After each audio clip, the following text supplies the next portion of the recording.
Hello, everybody. I have today really amazing guest. Really amazing guest because many of you ask me how to understand this person is right for me, or how to assess their compatibility, or can you judge about the person in short period of time?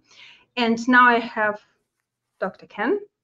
He will tell us about. So let's say profiling in simple way, and I will read official introduction and then we go to our conversation. Ken Keis is leading global authority in behavioral assessment strategies, including personality, and in leader on leadership, purpose, and wellness. He is the president and CEO of Consulting Resource Group International, which has served thousands of organizations worldwide. With over 4 million words of authority content, you are better than ChatGPT, really, including 4 books and dozen assessments. He is also a respected author, speaker, trainer, and podcast host. His books include Leadership and the Quest of Purpose. As an engaging public speaker, Dr. Keis has delivered over 3,000 presentations, 3,001 now, and 10,000 hours of coaching and consulting. He's passionate about helping people live, lead, and work with purpose. I like it amazing because it's so true and so fits in my job and my daily job. Well, thank you. Thank you for the opportunity to hang out and serve everybody who is listening. And that's our goal today, is to be engaging and give you information that will hopefully help you in all aspects of your life, and especially around relationships. Can you tell us a little bit about this, about your system, how to understand people? What is? Go ahead. When we think about personhood, there's lots of factors that contribute to who we are. We actually have what we call a personality development factors model, meaning we have several contributors. So, our culture, our background, our geography, all of those contribute to who we are. Our self-worth levels, our confidence levels, our wellness levels. If you're grouchy and you didn't get any sleep last night, you're a different person. Traumatic events that might have occurred in your life. And maybe you went through a family that had divorce, and so all of a sudden that's leading into some thought processes for you. But all of us in this planet, and we've done business in 30 countries, 13 languages, have a personal style, what other people call personality. And so we were born with this. So we have a predisposition, a way that we see life that is consistent. And thank goodness for that, because, we change, we mature, we grow. But there's part of our life where our preferences stay consistent. If it didn't, then that means I would be you and you'd be me tomorrow. So there's part of our personhood that we can count on. Now, here's the challenge. The majority of people in the world don't know what that is.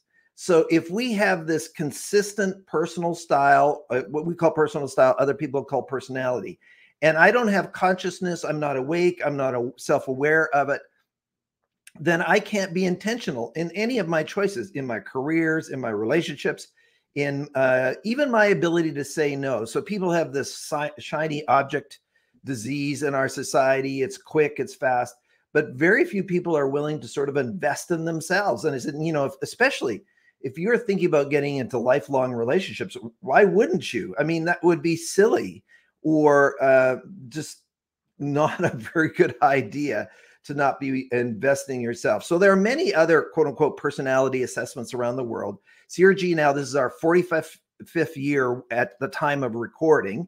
I've been connected to the company for 30 and I bought it 22 years ago. So go ahead. First question. I know there are several systems, but I know this about 4 personality styles. So we will continue talking about it, because I think some people don't know about, there are different systems, but most of the time there are 4 types of personalities. Do you think it's possible to change your personality style? For the most part, no. For the most part, now can I adjust my behavior and be intentional and awake about the nature of who I am? But I would say that we don't change our preferences for the most part. And I mean, there's lots of theories around playing to our strengths. And I believe that developing our weaknesses is highly overrated. Now, on the flip side, we state this, by the way, when we had a marriage counseling division, we would never counsel a couple unless they both took the assessment. We just refuse to, because the nature of who we are is constantly influencing the other people and our choices and what we prefer and what irritates us and all those things.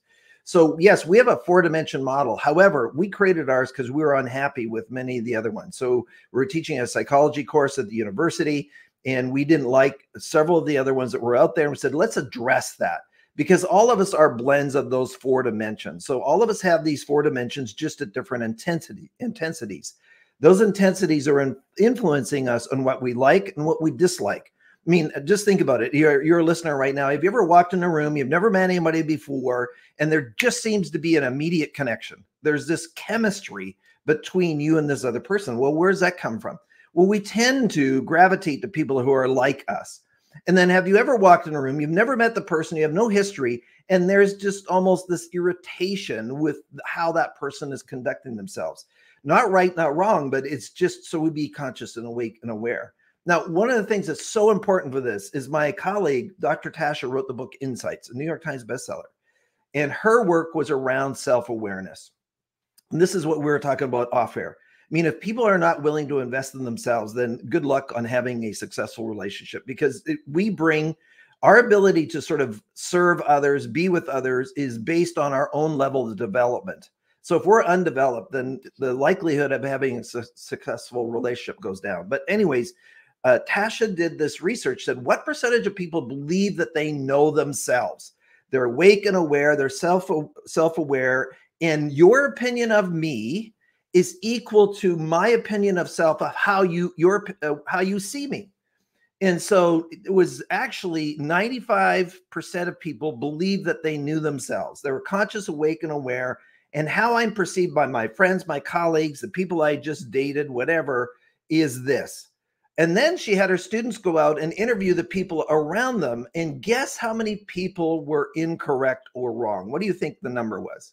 I think 20% people were right and 80% people were wrong. Okay, 85% incorrect. So now Yeah, there was there was 5% of the population to start with who said, yeah, I don't think my perception of self is grounded in aware. You know, everybody talks about mindfulness and grounding and centering, but most people really don't get it. So 85% of people are delusional. You don't know that you don't know that you don't know. Now, this is not a judgment towards you, but the reality is that how you come across, how you perceived, how you're interacted is just not congruent with your own perception of self. So one of the things that these tools do, and we have multiple tools, but we're talking about our personal style indicator, is it helps you to get conscious, awake, and aware of who you are, what you bring to the table, what your preferences are. But it also helps you to do this with other people. So if you're going to talk about connecting in any kind of relationship, if it's work, if it's personal, if it's family, then knowledge of self is foundational to this. So when Tasha said self-awareness is the meta skill for the 21st century. So if I don't know myself, then how could I possibly be intentional, awake, and aware? I suspect there are some people that are listening or watching and saying, you know, I don't know what went wrong there. Well, that's because you were oblivious to the fact that your behavior was negatively perceived by others. We have a concept in my book, Why Aren't You More Like Me, where we talk about credibility. So every single person listening and watching this podcast, you have a level of credibility with every single person you met, if you want it or not. It's the price you pay for showing up. But most people don't know if it's high, medium, or low.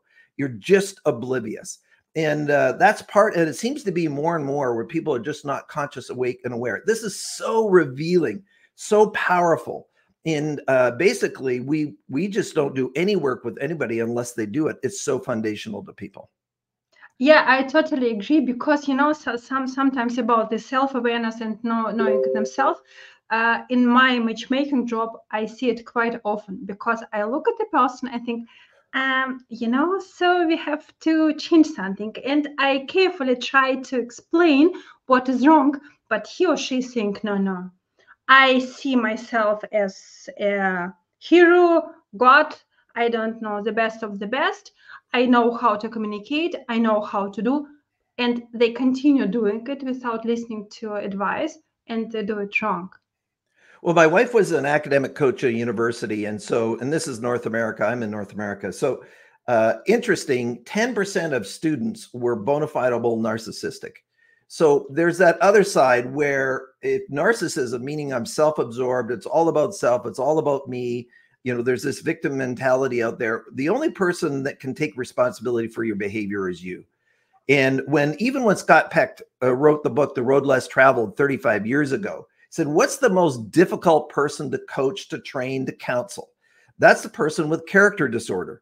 Well, a person with character disorder is where it's everybody else's fault. You blame everything. If it's the government, the environment, this person, that person, if you never take responsibility for contributing to the condition, there's never going to be any change because everything's external. But unfortunately, of course, that's falsehood.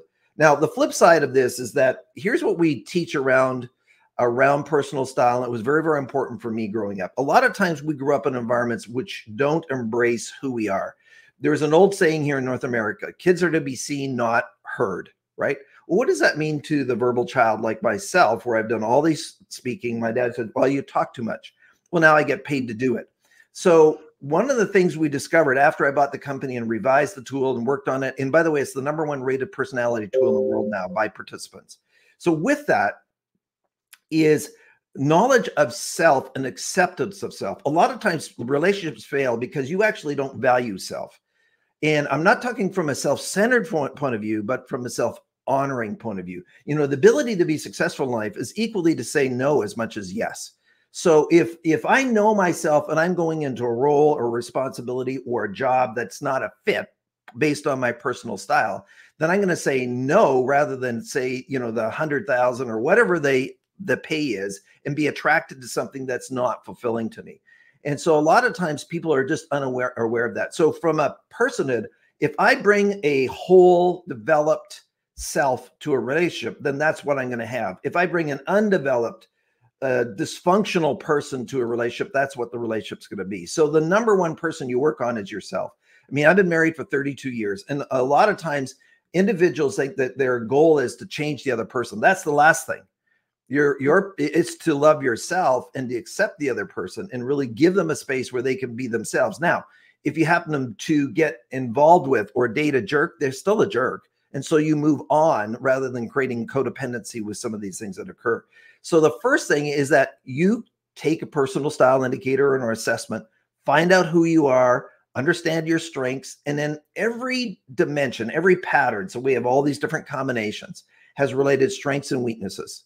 So I said we need to play to our strengths, but we need to understand our weaknesses to how I mitigate those, how I address those, how I address those so it doesn't become a wedge in any kind of relationship. So example is I'm a driven, persistent individual, but one of the things I've had to develop is patience. So you've heard of road rage or somebody being irritated by somebody else that's driving slow. I've been able to develop the skill set. Okay, I need to be able to be patient, to be able to listen, to not interrupt that other person as part of my journey from development. So I'm bringing maturity, I'm bringing education. I'm not changing who I am, but what I'm selecting to do is to move my behavior in a place to build relationship. We talked about credibility earlier. So I'm constantly what I'm doing. And the other side in relationships is the sin of omission also applies to relationships. What I don't do. Okay, so I go, let's say in some kind of relationship, I go on a date and I don't say thank you. I don't acknowledge something. So the sin of omission can equally apply. I remember when we first got married, Brenda and I, and we lived in a townhouse, and she came back from teaching at the college, and I was just sitting at the kitchen table, and her arms were full of books as she was getting in the door, and I didn't get up and help open the door for her. So was I sitting there trying to offend her? No, but she was quite upset that I wasn't perceptive enough, open enough, paying attention enough to be able to open the door, because we tend to be self-absorbed. So it wasn't like I did something, it's what I didn't do that contributed to the strife in the relationship. So all of us have this. None of us are perfect. This is not a magic bullet, but it's one critical tool. which is non-negotiable, unavoidable, which is foundational for your life. Now, let's take another track. You know, when we think about success in life and relationships, if I'm miserable at my work or my job, then I'm going to take that into my relationship at home as well, or wherever it is. And so my encouragement is that this information isn't just about personal relationships. This is about life. So the last stat from Gallup around the world is, at best, it's 75. At worst, it's closer to 90% of individuals are miserable or dislike their work. And I believe one of the contributing factors is that not only do they not know their purpose, which is one of the gifts we're going to give the people at the end of the show, is my purpose book, is not only do you not know your direction, but you don't know what your personal style is. So there's a thing called job fit. If the nature of the work, the role or responsibility you're in is not a fit to your personhood or your personal style or your personality, then there's no way you can sustain engagement. And so this is a critical piece. How could I actually consciously select a position or a role that fits me if I don't even know what that means for me? Now, I want to go back 1 second. I know that this is sort of a passion for me. And by the way, I've done over 1,000 workshops on this content. So can you tell that this is what I'm supposed to be doing? Is when we think about personality, there's, from the flip side of being self-honoring, there's the other side of being self-centered. Many relationships get into struggles or difficulties because I'm not willing to really listen to the other person's side. And we have a thing called suspending. In other words, what is it that irritates you or infuriates you or offends you? Everybody's offended about everything now. But the reality is that if you get offended, you are no longer functional in the relationship. So Dr. Gottman here in Seattle did a relationship study and said, listen, if I get hooked, if I get taken out, if I have a little road rage within my relationship, and I get my heartbeat over 100 beats per minute, non-athletic, I am no longer functional because there's a flush of chemicals in our system. And so all of us have had it where we've gotten upset with our partner or with somebody, and we've said and we've done things that we regret. Well, where did that come from? Because your system, the chemistry, the chemicals in your body are now taking control. And now you have this anger, you have this rage. You've seen this where you've been in some kind of retail store, a 3 and a 4-year-old is acting up, and the parent says to them, if you keep acting like that, I'm going to leave you here. Well, the parent's hooked. Well, they're not going to leave their 4-year-old child in the middle of a retail environment, but you see that they've been taken out, and the parent is no longer grounded and centered. So the same thing with our relationship. I'm not saying what the person did was okay, it was all right, but as soon as you get hooked, it no longer functions properly. So that's where we have to take charge of our personality. This is where Dr. David Burns's book was so powerful, and it was really helping people around anger management, right? Is that nobody upsets you. Nobody makes you angry unless you let them. So, well, you don't know what they did to me. No, hang on. Now, I'm not saying what they did was okay, but nobody upsets you unless you let them. You are 100% responsible for your responses. For your own reaction, for own your yes, you know, you are responsible for your own decision, for your own reaction. Yeah, true. Okay. Okay, so tell a little bit about this, you know, personality styles. You know, I know it's big topic. It's a lot of research behind it all over the years. But what are the personality styles, types, ways? I don't know. How do you divide people into groups? Okay, so one of the things that we happen is that a lot of times you get some of these cute, cheap ones that are online. And by the way, those of you listening, at the peril of self-promotion, if you're not willing to invest a few dollars or pounds or euros into yourself, what does that say about how you value your relationships? You'll go out to a movie, into a nightclub, and you'll spend whatever it is in that evening 4 or 5 times what you would on some kind of assessment. So my encouragement is, why wouldn't you invest in yourself? And I remember interviewing a person who was a career developer and his colleague, and between the two of them, they were both 80. They had 80 years, so 40 years each in the career development field. And I said, why is it that we have so many people confused, uncertain, don't know what they want to do in life? And they says, because people have not been willing to do the work. So you invest in yourself, you get somebody like Matchmaker, and you do your work, your courses, whatever it is, to scale yourself to next level. So personal style, when we think about it, I'm going to give you some new definitions, and we have it. It's chapter 6 in my book, Why Aren't You More Like Me? As a lot of times people said, why are they extroverted, introverted? So we have our own proprietary model that we put together. That's the theory underpinning the 4 different quadrants, and I'll talk about them in a second. So introversion, extroversion in our model has nothing to do with people, because we actually think it's a misnomer, that there's sort of a incorrect definition. The introversion, extroversion, most of what people talk about goes back to Carl Jung's work, which was the Myers-Briggs, which had to do around people, but that was abnormal psychology. These people were already in institutions. So I don't think if you're listening, we want to put you in an institution so that you fit the study. So introversion, extroversion actually has to do with a person's orientation to the environment. So there's certain styles that they want to see the environment, they want to influence, they want to tell it what to do. They see the environment as something that's engaging, exciting.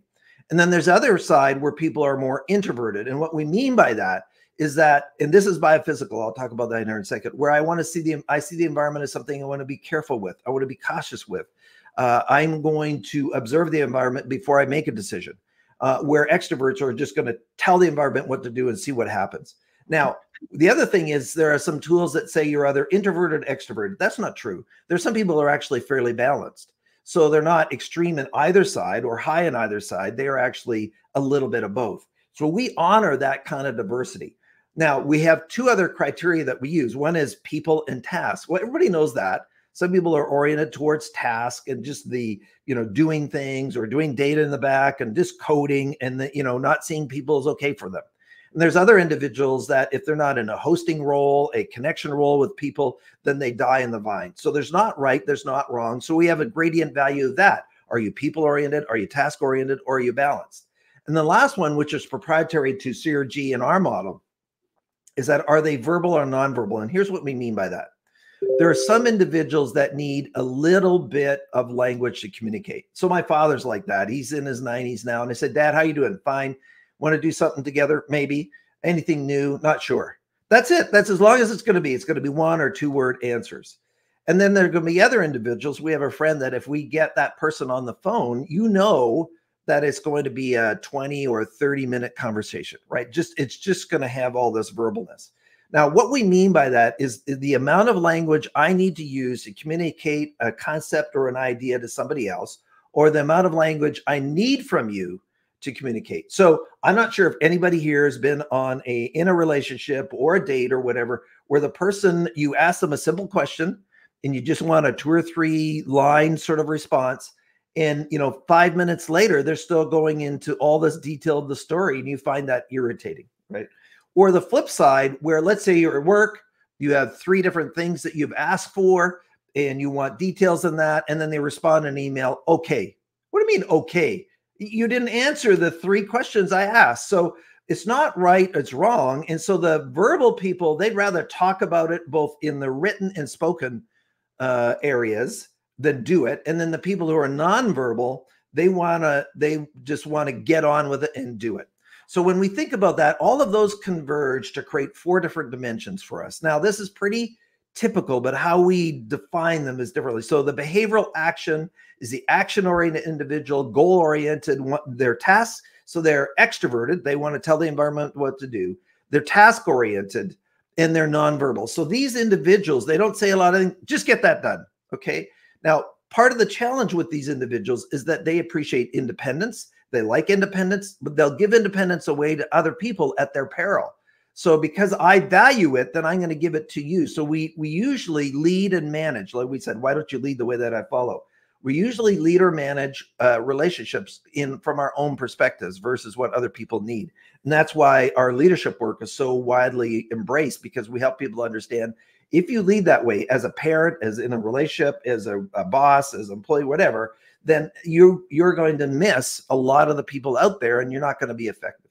So that person is goal-oriented. It doesn't mean they don't have emotions, but they don't necessarily show them. Incompetence is one of their underpinning values. So we have the values assessment that underpins this, which is internal motivators. What's drive these people? They want to have challenge. They want to have independence. They don't like to be told what to do. So if you have a lot of that in your profile, behavioral action, and then you have a significant other or a partner who wants to tell you what to do, it's going to irritate you to no end, right? Now, if we think about another dimension, the cognitive analysis, the analytical person, so they are gifted to see what's not there. So if there's 100 words in an essay, 99 spelt right, 1 spelt wrong, then they'll pick that area up. Well, thank goodness they are high-C airplane mechanics or coders or data analytics individuals or whatever case that might be. However, so your gift is to see what's not there. You actually have a bigger radar dish for perspective to see all this input. However, what if I bring that critical spirit into a relationship? So all I do is I point out to you all your faults, what you screwed up, what you missed. You know what? You didn't put your clothes back. You didn't clean up. You didn't put that in the dishwasher. You didn't do this. Well, that is wearing. That's tiring. So part of the management is, so our gift is also our greatest challenge. So if we go back to behavioral action, this driven, goal-oriented individual, if I don't put on some patience, I'm going to intimidate other people. If I'm cognitive analysis and I have this detailed orientation and I have all these things, but I put this burden on other individuals to be perfect. And then the other thing is they're control freaks because they get a lot of their esteem out of the quality of the work they do. And if you do it, you might not do it at the same level as me. So I'm going to keep control of it. They think that this driven person is the control freak. No, they want to be in charge, but they don't want to be in control. And those are very, very important words. We think about the stereotypical definition of an extrovert is the affective expressive dimension. So this is a person who is extroverted, people-oriented, and verbal. So they verbally, both spoken and written word, want to influence people to their agenda. They think that people out there think these are the most people-oriented. No, that's not true. They're more self-centered than the other groups. They're also optimistic. Part of their challenge is that they are the eternal optimist. So they think and process their ideas verbally. And a lot of people think they get overwhelmed with all these different ideas. They're not doing any of these. They're just brainstorming. And a lot of times people say, oh, Ken, you're burdening me with some more ideas. You're doing something. No, this is how I process. This is how I think. I have a son that way. And we knew early on, at 14, he was going to have a construction company with 4,000 employees. I said, okay, Tim, how's that going to work? So rather than really putting down, this is how he gets to his results. Now he's a very, very successful realtor. So we just acknowledge that process in him. Now, part of the challenge for affective expressive is that they are so optimistic that they overpromise and underdeliver. And even though they come across as confident, they like to be liked. So a lot of times they will say yes when they want to say no. And they'll say, yes, we'll get that to you by Friday. And it's not Friday, it's Saturday. If everything in the world lined up perfectly, you might get it done Friday. But this is where their credibility erodes. The other thing is because they're so relationship oriented, they can be late for appointments because they're moving on. There's just no consciousness of time. And then the final dimensions is interpersonal harmony.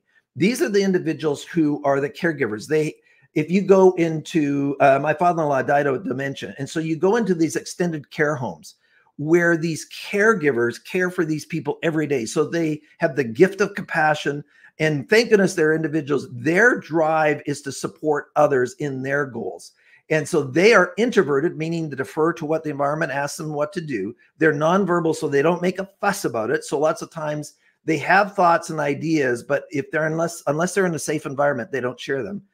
And they're also people oriented. So interesting, even though these individuals are seen as introverted typically, is that they are the most people oriented because they defer to what other people's needs are at their own. Now, the flip side of this is they do everything on behalf of everybody else, so they can actually do it at their own peril. So they don't take care of themselves. They're so busy taking care of other people. They're the ones that actually can struggle. The other thing is they don't like conflict. So they're biophysical. So when we think about introversion, extroversion, it's based on the reticular activating system. So interpersonal harmony and cognitive analysis individuals have more nerve fibers at the base of their brain. And so they have a bigger radar dish. So they can be hypersensitive around emotions. So they avoid conflict because conflict bothers them. So if I am, let's say, have interpersonal harmony in my profile and I'm in a relationship, both work or personal, and there's a conflict, I might not say anything. And so I'll start stuffing it. And then what happens, everybody thinks that these people are always nice. That's not true. What happens is that they get bitter because of all this other stuff. And then they blow up, and they're the ones who invented the word sabotage. And the reason being is because they didn't feel comfortable. They didn't have assertiveness skills, which is what you train, assertiveness skills to really share about how they're feeling and what's going on and what's happening. And the other one is the sin of omission can apply to them in a leadership role where if there's conflict, I'll avoid it.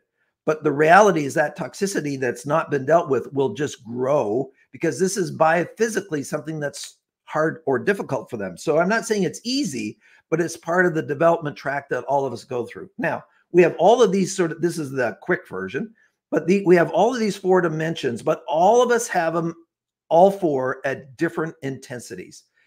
When we do our research, so we did some data research on 10,000 profiles, less than 10% of the population has one of these dimensions influencing them. 90% have 2, 3, or even 4. What's unique about our tool is there's some individuals where all 4 of these dimensions are equal. Well, that messes with them. So all 4 of these dimensions come right at the midline. And there are other tools that say, hey, you can't have that. That's not true. We have 5 to 10% of the population where all 4 of them are equal. So they're not high in anything. They're not low in anything. Now, imagine you're an individual and you have 4 committee members sitting around the table. And you ask each of the committee members a question, and each of them have an equal vote. Well, that's where these dimensions, each of them have a vote about how you're going to do things. So we say, who do they have the most difficulty with? Well, the answer is themselves, because they have this internal dialogue that's constantly going on about what is the appropriate response to this. And then you have other people that are very high in one area, and they're very linear in how they respond and react, not right, not wrong, just different. And then another 25% or 30% of the population have a triple high, where 3 of these are blends. So the way that our methodology works in our assessment is that we use what they call an ipsative measure. So you don't need to remember that, but where the scales are interrelated. Most assessments say, are you this or this? We don't do that. We compare 4 rankings. So you rank them 4, 3, 2, 1, which is a breakthrough in assessment design. And as a result of that, we have these tighter profiles and profiles where we took 10 years with 6,000 students to develop the in-depth interpretation, say, what are your strengths, challenges, leadership, stress, effectiveness with a team, and what I can do to, grow myself. And how we refine that is that we said these combinations matter. So let's say your behavioral action, and then your next one is interpersonal harmony. I'm behavioral action, but my next one is affective expressive. Even though we have the identical highest score, our next score is different. We are completely different people. And a lot of times I don't like, and I have to be careful about not being judgmental. I don't like these cute things. Oh, you're this animal, you're lion, cat, dog, whatever. It dishonors the complexity of this. Now we need to have something simple enough that people understand. So our tool's been used with, 14-year-olds all across the planet in every aspect, and Fortune 100 CEOs. And so we create a language for people to understand self and others. But I don't like this cutesy stuff. Or if you go online and you get a free one, well, you're getting what you pay for. And so aren't you worth a little bit more? So I get pretty dogmatic about that because I think we're doing a disservice to each other. And this, in my opinion, except for some spiritual questions and your purpose in life, this is one of the most important things you could do. Absolutely the most important. It's ground level, it's base level, it's foundational. And organizations that we've worked with around the globe on this is organizations that embedded this as part of their baseline for all their employee engagements, their leadership, are the most productive.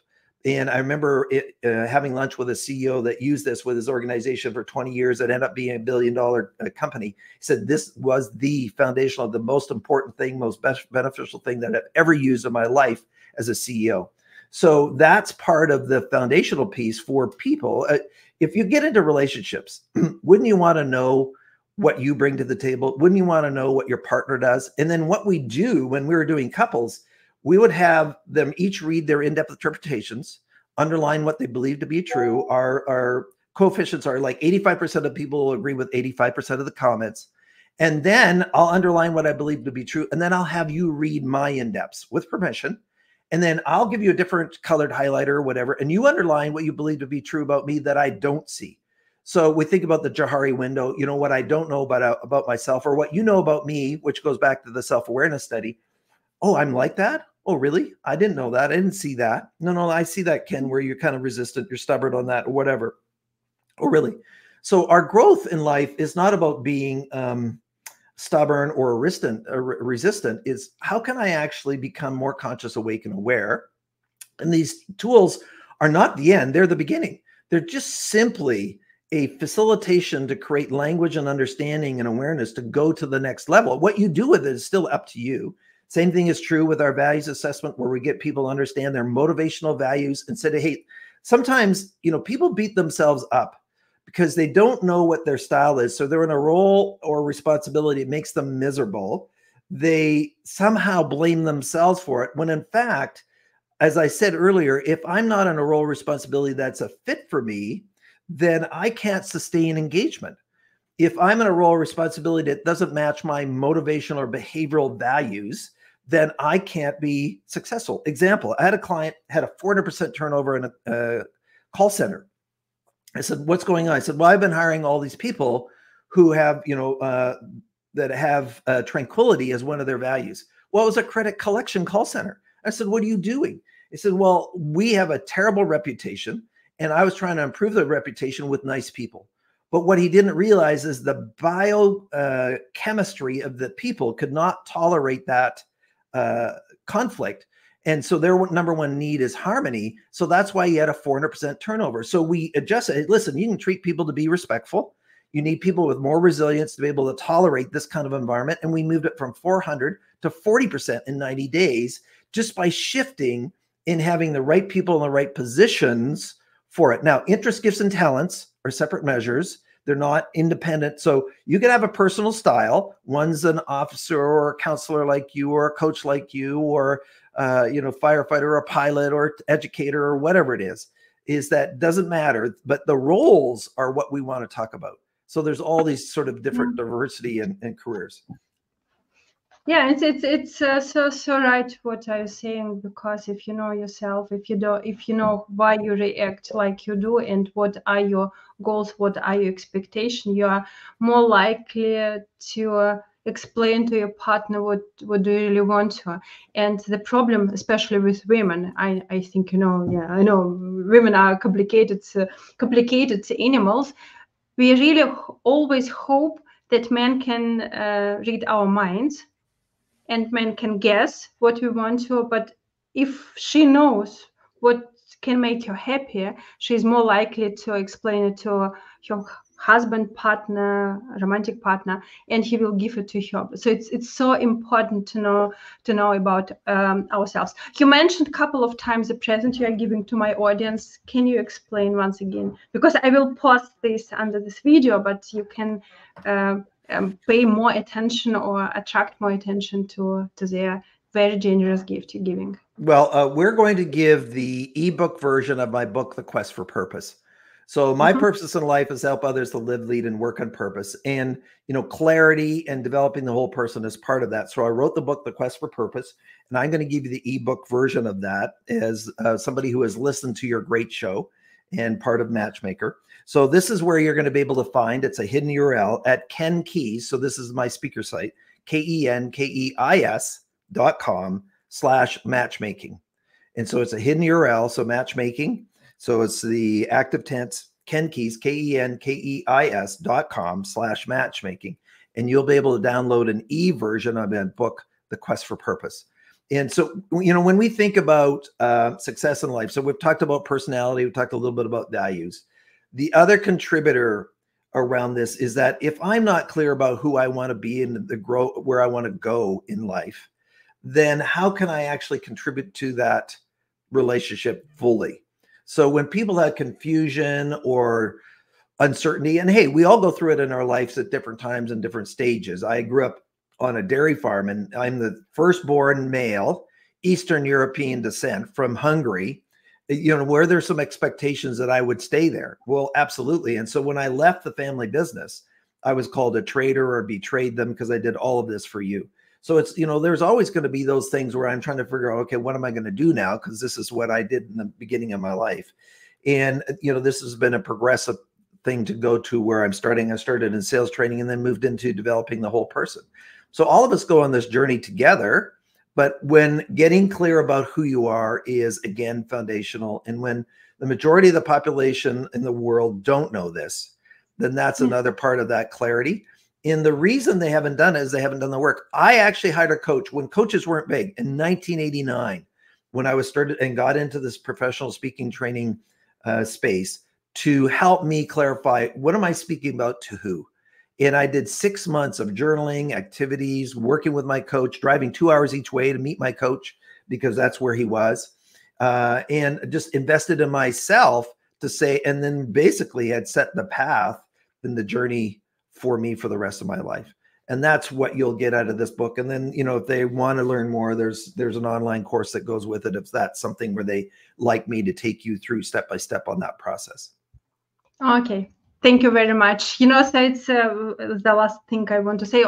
Thank you very much. It was amazing presentation. And I know you left Hungary, but I love your country so much, especially Hungarian wines. And it was fun, and I really fall in love with your country. Well, I have lots of relatives there. I now live in Canada, so of course, and I was born here, but it was my 4 grandparents who came from Hungary between the First and Second World War just to find some freedom. So I'm thankful that they had the tenacity to do that. Okay. Thank you very much for your time and amazing interview. And I will post the link with our contacts and this very generous gift under this video, and my audience can use this gift. Thank you so much. And I wish you for having me on. It was a pleasure to serve you. Thank you. Thank you. Bye.